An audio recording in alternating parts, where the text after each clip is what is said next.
በስመ አብ ወወልድ ወመንፈስ ቅዱስ አሃዱ አምላክ። ስንክሳር ዘወርሃ ሰኔ ዕለት 10 ሰነ። በዛ ዕለት እዚኣ ደናግል ደባሞን ብስጣሞን አዲየን ሶፊያ ብሰማዕትነት ሞታ። ምክንያት ሰማዕትነተን ከዓ ሓደ ዋርስኖፋ ዝስሙ ሰብኣይ ነበረ እሞ እቶም ሰብእቲ ሃገር ኤጲስቆጶስ ክሸምዎ ምስ ደለዩ ናብ ሃገር ግህሙን ከባቢ ባና ሃደመ። ኣብዘን ቅዱሳት ደናግል ዘለዎ ቦታ ከዓ ሓደረ። ነታለይቲ እቲኣ ድማ መልአኽ እግዚአብሔር ተገልጸሉ። ንስኻ ስለምንታይ ኣኽሊል ተዳሊልካ ከሎ ትድቅስ በሎ። ሕጂኻ ተንስእ ናብቲ ገዛእ ኺድ ኣኽሊል ሰማዕትነት ክትቅበል ከዓ ብጎይታና ኢየሱስ ክርስቶስ ተኣመን፣ ምስጋና ንዑ ይኹን በሎ። ምስ ተንስአ ከዓ እቲ ዝረአዮ ነዘን ደናግል ነገረን። ንሳተን ከዓ ኣኽሊል ሰማዕትነት ክቕበላ ምስኡ ክኸዳ ተሰማምዓ። ሽዑ ተንስአን ከዳ ኣብቲ ገዛኢ ምስ በጽሓ ኣብ ቅድሚኡ ድማ ብጎይታና ኢየሱስ ክርስቶስ ተኣመና። ንሱ ከዓ ብዙሕ ቅጽዓት ቀጽዐን ኣብ ቤት ማእሰርቲ ከዓ ኣተወን። ብድሕሪዚ ካብ ሃገር በልበል ምስኡ ሒዝወን ናብ ሃገር ሰንሑር ክኸይድ ከሎ ኣዲአን ትስዕበን ነበረት። እቲ ገዛኢ ከዓ ንኣማልኽቲ ዕጣን ዕጠና በለን፣ ንሳተን ግና ኣበይኦ። ካብኡ እዚ ገዛኢ ብርቱዕ መቕጻዕቲ ይቐጽዐን። እግዚኣብሔር ከዓ መልኣኹ ልኢኹ ኣቑሳለን ኣሕወየን ኣጸናንዐን ድማ። ካብኡ እውን ናብ ሃገረ ጻ ምስኡ ወሰደን። እቶም ኣገልገልቲ ጣዖታት ከዓ ነቲ ገዛኢ ብዛዕባ እተን ደናግል ከምዚ ኢሎም ነገርዎ። እታ ደባሞን ዝተባህለት እያ ነዞም ኣማልኽቲ ትረግሞም በልዎ። በቲ እዋን እቲ ሓንቲ ሕያወይቲ ሰበይቲ ብዙሕ ርህራሄ ዘለዋ ነበረት። ንዓ ከዓ ሓንቲ ዮና ዝስማ ጓል ነበረታ። ንሳ ምስ ጓላ ዝተፈላለየ ሕብሪ ዘለዎ ጽቡቕ ክዳውንቲ ይኣልማ ነበራ። ካብ ቀለበን ዝተረፈን ከዓ ንደኻታት ይምጽውታ ነበራ። እቲ ገዛኢ ዜናኣ ምስ ሰምዐ ንሓደ ሰያፊ ርእሳ ብሰይፊ ቁረጻ ኢሉ ናብኣ ሰደዶ። ስም እቲ ሰያፊ ኣውሎጊ ይበሃል። ናብኣ ምስ በጽሐ መልክዕ ገጻ ትርኢታ ኣምሳል መላእኽቲ ትመስል ኮይና ረኣያ።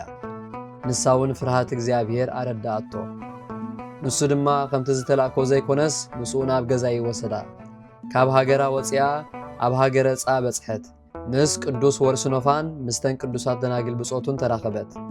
ንሓድሕደን ከዓ ሰላምታ ተለዋወጣ። ነቲ ሰያፊ ኣውሎጊ ዝተባህለ ድማ ብጎይታና ኢየሱስ ክርስቶስ ምስጋና ንዑ ይኹን ርእሱ ብሰይፊ ቆረጽዎ። ኣኽሊል ሰማዕትነት ናይ መንግሥቲ ሰማያት ተቐበለ። ነዛ ቅድስቲ ደባሞን ከዓ ኣብ መንኰርኩር ሰቐልዋ። ብርቱዕ ቅጽዓት ከዓ ቐጽዕዋ። ኣብቲ ስቓይ ነዊሕ ጸንሐት። ጎይታና ከዓ የጸናንዓ ይዕግሳ፣ ቁስላ እውን ይሕውየላ ነበረ። ካብኡ ናብ ቤት ማእሰርቲ ኣተውዋ። ኣብኡ ብሓዊ ኣቃጸልዋ። ጎይታና ግና ኣድሓና። ድሕሪዚ እቲ ገዛኢ ንኣማልኽቲ ዕጠን ይበላ። ትእዛዙ ምስማዕ ምስ ኣበየቶ ከዓ ርእሳ ብሰይፊ ቆርጽዋ ኣዘዘ። ኩለን እተን ኣንስቲ ኸቢበን ክበኽያላ ከለዋ ንሳ ትሕጐስን ደስ ይብላን ነበረ። ርእሳ ብሰይፊ ቆረጽዋ። ከምኡ ድማ ነድያ ንሓብታ ኣራእሰን መተርወን። ናይ መንግሥተ ሰማያት ኣኽሊል ሰማዕትነት ከዓ ተቐበላ። በረኸተን ምሳና ይኹን ንዘለዓለም ዓለም ኣሜን። ሰላም ለሶፊያ ኣዋልዲሃ ደባሞን ብስጣሞን ዘተሳተፋ ይሰናኣዋ ለስም ምስለ ዋርስኖፋ ዮና ወእማ ዝሃገረ ጽንፋ እምነ ወዲቅ ችያየ ይህቅፋ ከመእጎሊሃ ትሃቅፍ ደርሆ በክንፋ።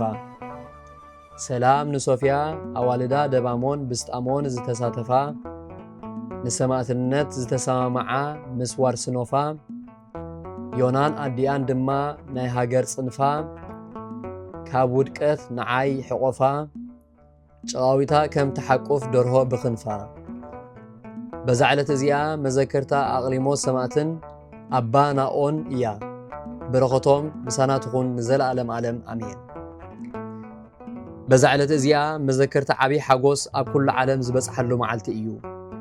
መላእኽቲ ከይተረፉ ብዛዕባኡ ኣብ ሰማያት ተሓጒሶም እዮም። በዛ ዕለት እዚኣ ናይ ጻድቕ ንጉስ ቆስጠንጢኖስ ትእዛዝ ኣብ ኩሉ ሃገረ መንግሥቱ ዝተኣወጀሉ መዓልቲ እያ። በዛ ዕለት እዚኣ ኣብያተ ጣዖታት ክዓጹ ኣብያተ ክርስቲያናት ክኸፍቱ ኣዘዘ።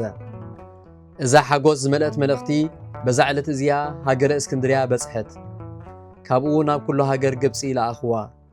ምእመናን ከዓ ብዕቤት ቀርኒ ቤተ ክርስቲያን كمون بحق خبر مسكال محوي تحقسوا بزعبا زي خا رخصان أبيات تطاوتات عاسيوم أبيات كريستيانات كفتو بزعلت زيا خا عبي بعال جبرو نسوخا ننقص قسطنطينوس أم بالعسرت حد عامت منقستو نابا الاسكندروس ناي اسكندريا ليك باباسات دما أب قداماي عامت شمتو زخونه أيو እግዚአብሔር بصلوت كلهم قدساني محرنا نزل عالم آمين لذاتي إلت بألف السها سميوا صقبان إدو امهالي بطب أمثال تعوام ملكتات نقوس صادق صوبة زين نوام اللي امتكات بأملكوت أوت تعصوا أبيات كريستيانات كلون بحاسية الهوا نزعلت زيا بألف السها سميوا زيصقبو سبات كاب سباتوب أمثال تعوام ملكتات نقوس صادق مستزنتوا قدم إلن بأملكوت أوت زتعصوا